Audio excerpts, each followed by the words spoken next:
City India news, महाराष्ट्रातील लोकप्रिय news channel.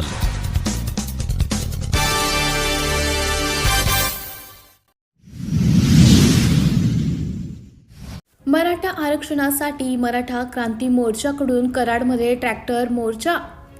Maratha आरक्षणासाठी गेल्या अनेक दिवसापासून प्रतिषेध असलेल्या सकल मराठा समाजात असंतोष वाढत चालला आहे।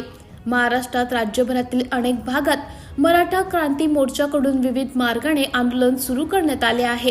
या पार्श्वभूमीवर तालुक्यातील सकल मराठा समाजाच्या वतीने कराड शहरात ट्रॅक्टर मोर्चा काढण्यात आला। शहराच्या मुख्य बाजारपेठेतून कराड तहसील कार्यालयावर काढलेल्या मोर्चात 100हून अधिक ट्रॅक्टरचा सहभाग पाहायला मिळाला। सिटी इंडिया न्यूज प्रतिनिधी अमित माने, कराड।